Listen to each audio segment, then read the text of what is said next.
they told me to trust the process.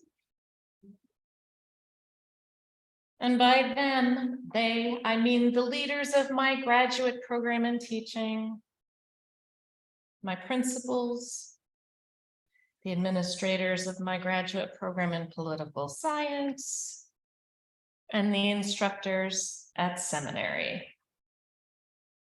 They say the lessons that you don't learn will continue to show up. That sounds a little dubious to me because I don't really think anyone's planning for my learning, but I imagine when we find ourselves in the same box over and over again, we notice, and it starts to feel like a cosmic arrangement of some kind. See, I ask a lot of questions. I'm prone to finding flaws in the system and trying to make sure folks are aware. But what about, and hey, friends, what do you think? Why did we do this? Something that endeared me to exactly none of the principals that I worked for while teaching high school. I almost always want to know why particular processes are chosen, implemented, and kept. It's a family trait, and one that does not always bring great satisfaction to the questioner or to those being questioned. And I think it's time to reevaluate my understanding of process and what it means and what trusting it would look like. Because the truth is that process is really quite important to Unitarian Universalism. In fact, I think it's possible that process is the foundation of our faith. Let me back up a little bit, because talking about foundations of our faith probably deserves a little background information. So if you have a religious history hat, now's time to put it on, but just for a little bit. The foundations of our faith are older than the United States, and many may not realize that the largest concentration of Unitarians outside of this country is actually located in Transylvania. Yes, that Transylvania. The central idea of historical Unitarianism is not something we talk about very often, but it's pretty simple, and it revolves around the relationship between God, as in the Hebrew and Christian God, and Jesus Christ. I grew up in an Episcopal church, and the phrase Father, Son, and Holy Ghost shows up in rituals, hymns, and prayers of that tradition pretty often. The figure of holy divinity is a trinity. God takes three forms. That's a pretty complicated idea if you start really thinking about it. And there have been plenty of nuanced conversations about it throughout theological history, and no, I won't do that to you. But for the short version, let's just stick with the version in a hymn often used to represent the declaration of faith.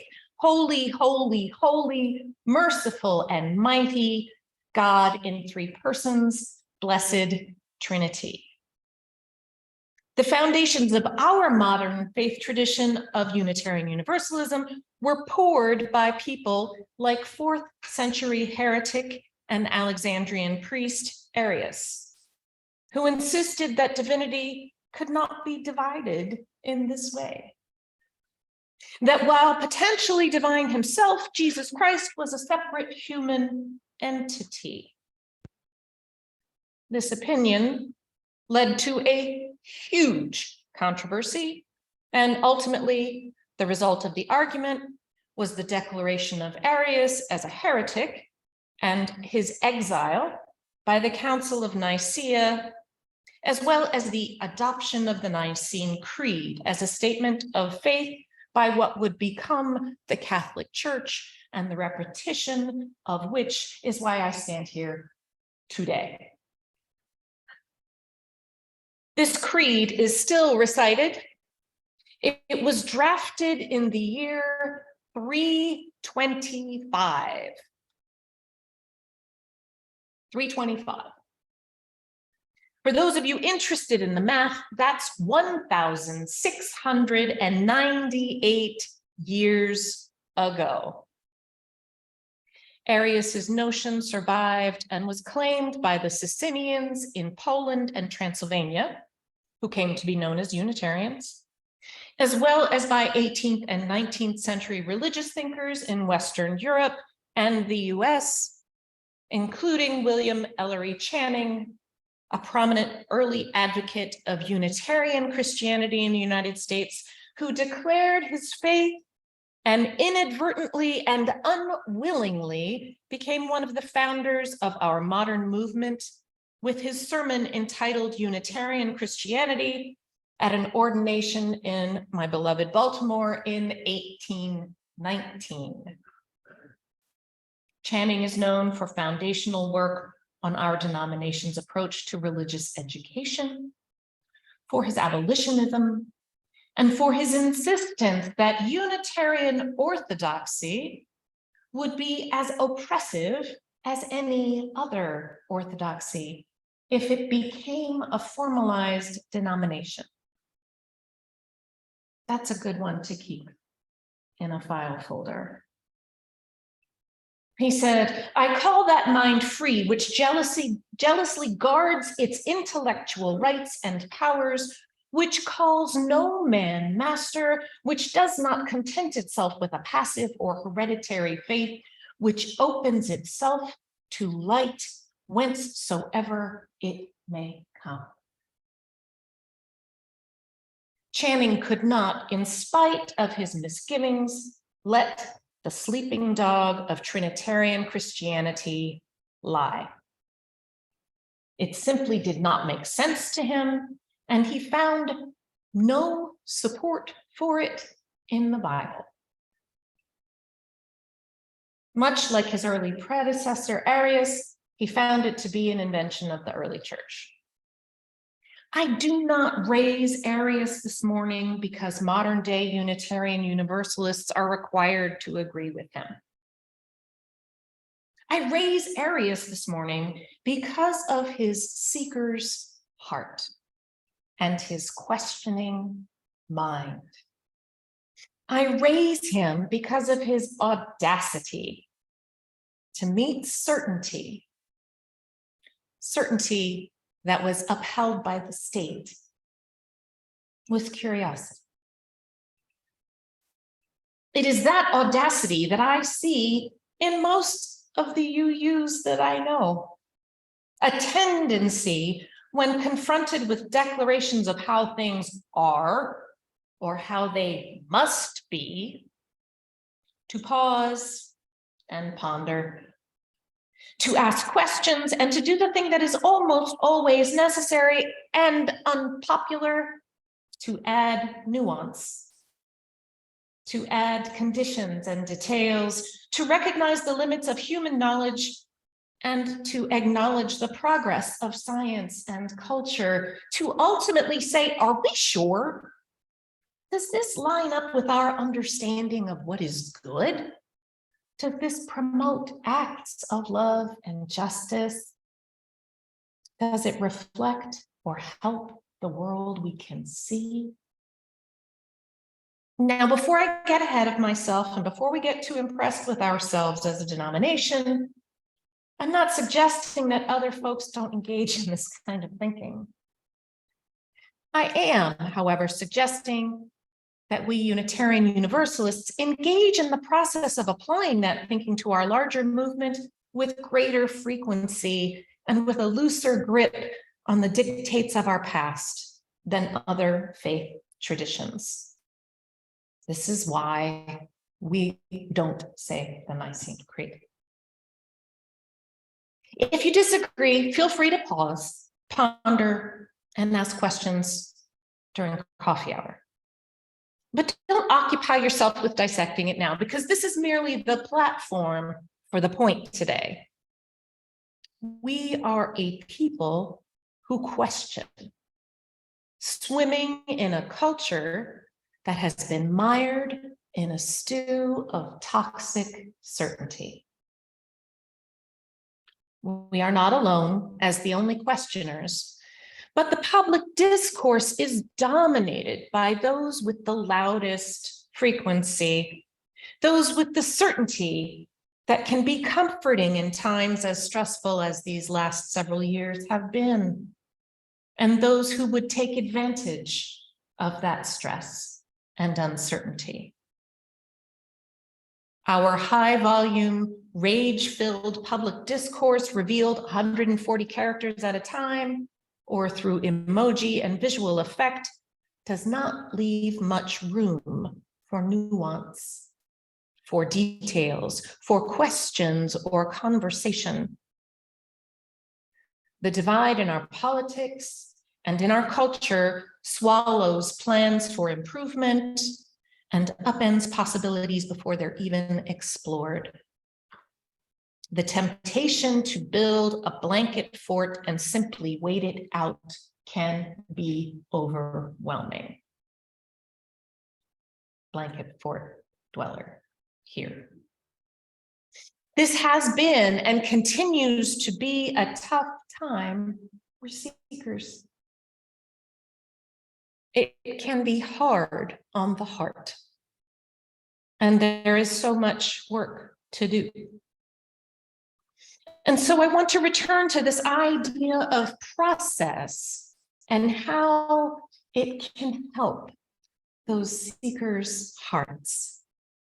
Because we, as a denomination, have engaged in process to meet challenges many times in the past. And we do so again today, as the UU Association engages in revising Article 2 of our faith, something we'll talk about more in the months to come.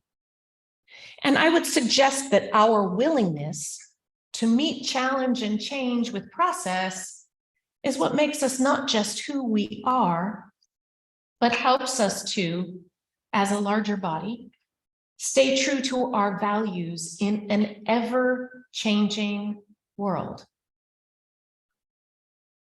We have, when facing contradiction or flaws in our way of doing things, agreed to make change, to do things differently. We have ordained women a long time ago. We have formed associations. We have written and rewritten bylaws. We have engaged in trainings and internal work. We have attempted to bring our actions and the ways that we talk about them into line with what we hold most dear. We have established sexuality education. We have revised our sexuality education. We've changed the wording of our hymnals to eliminate sexist references. We have established principles and practices and revised them. We have created programs to assist congregations in being safe and welcoming places for folks on the margins. We have revised models of governance and led campaigns for equity, all while honoring processes that make ever more room for diversity and thoughtful conversation. We are not done. Because the work of aligning ourselves with our values and with the good of all is never done. Continuing with that work in a time of toxic certainty, of rampant polarization and cultural warfare requires care. What do we do when folks are yelling about something they say is the truth? How do we protect our seekers' hearts in times such as these? First, I find it useful to follow the advice of one of my favorite memes. How about that? It's a photo of what one can only assume is a Viking. The first line says, pick your battles. And then it says, that's too many battles. put some back. And then it says, that's still too many battles. Yeah. Pick your battles. And I don't even mean pick the things you're going to fight about. I mean, choose carefully what you're going to attend to. The world has many difficulties. Change is fast, and the conflicts and challenges that emerge are numerous. And I say that not to be a huge bummer, but to say there is work of all kinds to be done. You can choose the things that you feel most strongly about. You can choose to apply your gifts. You can also choose what kind of internal work you are ready to face. If your own belief system feels a little clunky in the world that you're facing, you can choose. You can choose the moment you are ready. You can choose the people who help you. You can choose the venue that you reveal that vulnerability. Pick your battles and then put some back. And then maybe put some more back until you have one battle at a time. 2, if you insist that you can multitask.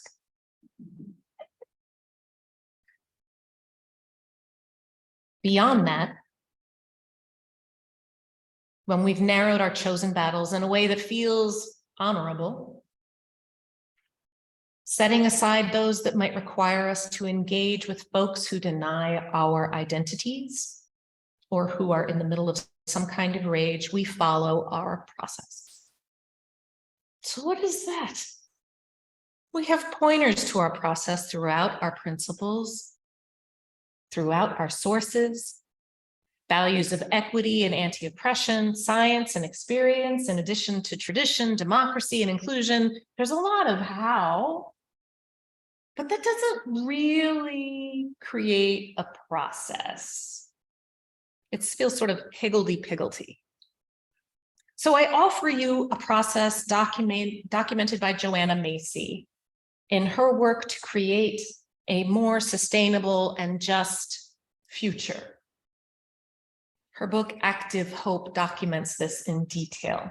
So if it resonates with you, feel free to access it there. Macy proposes what she calls the work that reconnects, which sounds like a great idea in a world of toxic certainty. This work is undertaken in 4 phases, and perhaps most importantly, it is cyclical. In other words, your results, while they may be great, are likely only a temporary resting point because change continues to happen regardless of our satisfaction with any particular moment or situation. Disclaimer provided.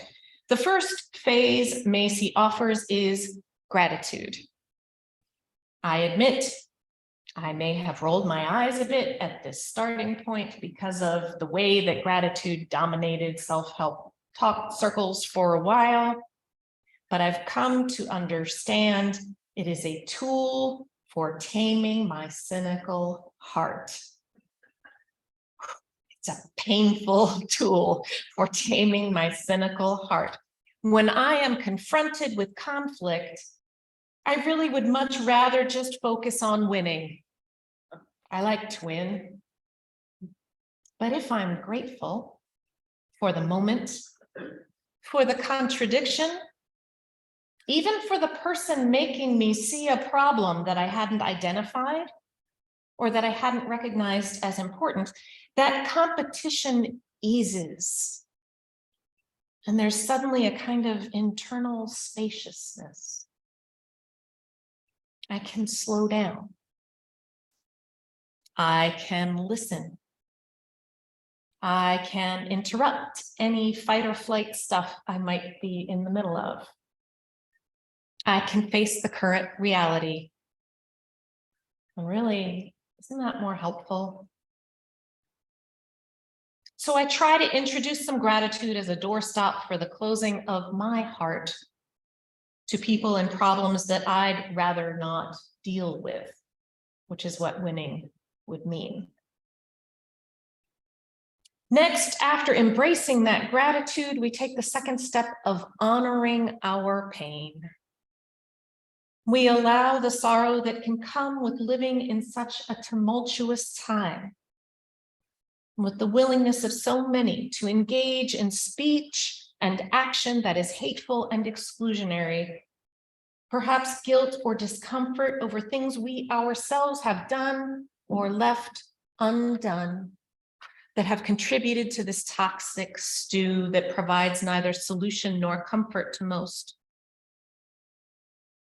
We willingly circumvent the internal voice that tells us that feeling this way is a waste of time or impractical, and instead allow ourselves the cleansing power and release of honestly experiencing our feelings.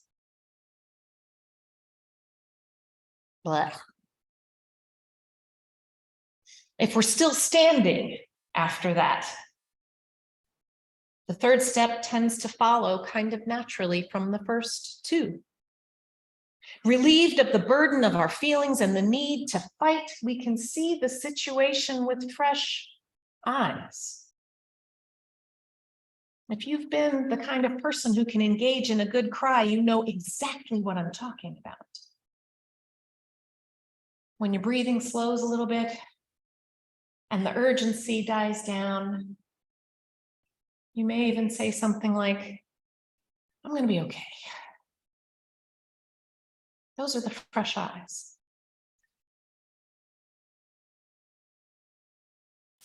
I can use my open heart, even if it's kind of forcibly open with a doorstop and my feelings, to listen, to observe, to perceive, to feel, to let the world and the information and stories I'm being presented with into my reality.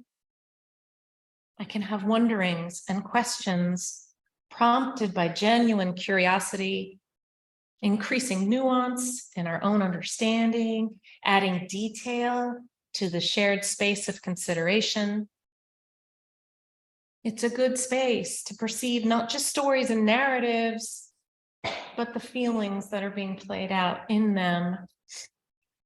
Can use those fresh eyes, relieved of combativeness and woundedness, to imagine new possibilities, new approaches, new solutions, or maybe even just a next step that is better than either entering the fray or going back to bed. And with all of that fresh perspective, we can proceed to the final step of the work that reconnects by going forth, by taking those steps, by acting on our new learning, by shifting our conversations, the words we use, and sometimes even the beliefs that we profess. Until the next time. Until the next time that we're challenged, or until the next crisis that in a democracy requires action of us. Or until the next time we come to the conclusion that our shared framework no longer serves. And then we pause. We ponder. We find gratitude for the opportunity or for our breakfast, if that's all we can think of. We feel the pain of the struggle, ours or someone else's. We see things differently and move forward with action from that softer heart and revised understanding. We act. For while our humble beginnings were definitely sparked in the dry weeds of intricate theology, we have become a people of deeds over creeds. Our faith is in our action, our process, what we do with what we encounter in this ever-changing world without end. Holy, holy, holy. Amen. Please join me in body or spirit in singing